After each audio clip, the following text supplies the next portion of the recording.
Alrighty, guys. Well, my name is Paul Yanoni. I'm from Albuquerque, New Mexico. I went to Albuquerque High School where I graduated back in 2010. After high school, I attended the University of New Mexico for 2 years, and I didn't really care for that school very much, so I decided to transfer to CNM. So I attended CNM for 2 years and received my associate's degree. After finishing at CNM, I decided to attend New Mexico Highlands and complete my education here. I have been going to NMHU now for almost 2 years, and I'm a senior this year and plan to graduate this coming May.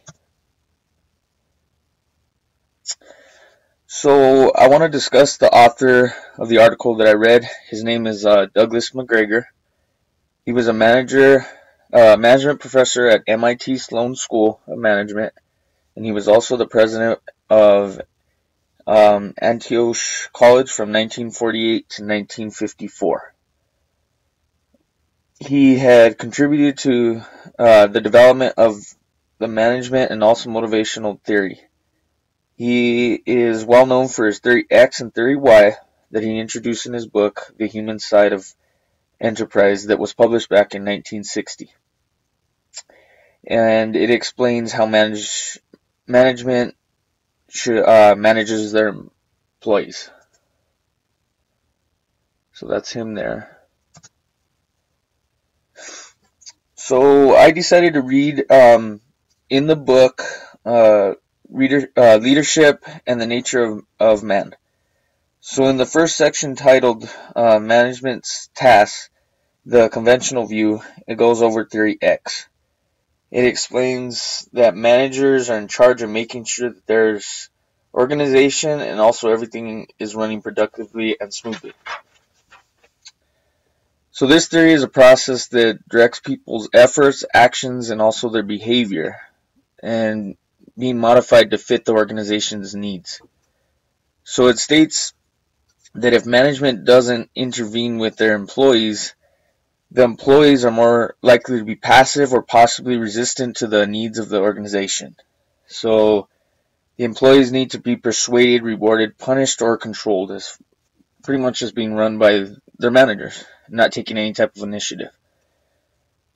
So it also explains how management can be strong or hard, or also soft or weak.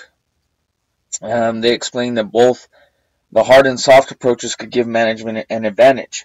And they also, in the book, say firm but fair approach. So that's Theory X. So they give the new theory of management next, and that is called Theory Y. And there are 4 examples that are given in the text. They are: management is responsible for productive enterprise, which is money, materials, and the interest of economic ends. Number 2, it states that people aren't passive or resistant by nature. It is learned by experience.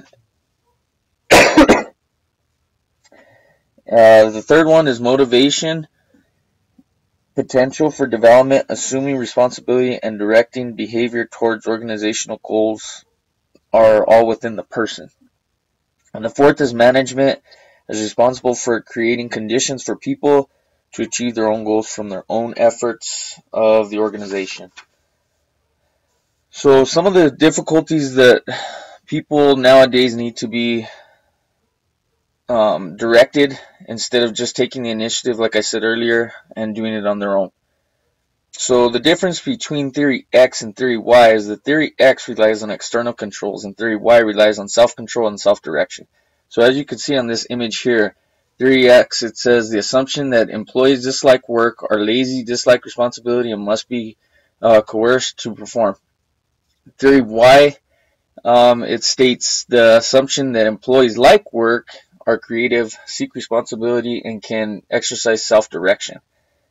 So I read an article in the American Management Association, and it says that if you intend to lead others, You as a manager have to give them a reason to follow in your footsteps.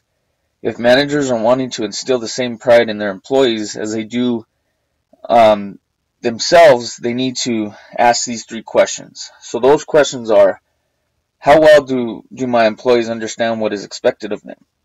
And it states that most companies do a really good job of defining tasks, but don't do as well when giving employees roles and responsibilities. So the second question is, how well do employees know how their work complements the greater whole? And it states that companies don't take the time to compliment their employees or don't thank their employees for contributing to the company's success. And the last one is, what can I do to foster more pride? And it says that companies need to value their employees' worth, praising employees for their success. Just that little bit of effort on management's part can go a long way for their employees, and will push the employees to go that extra mile to get the job done correctly, and have them set their own goals for themselves to get complimented more by their managers. So those are my sources, and that's all I have for you guys. Thank you.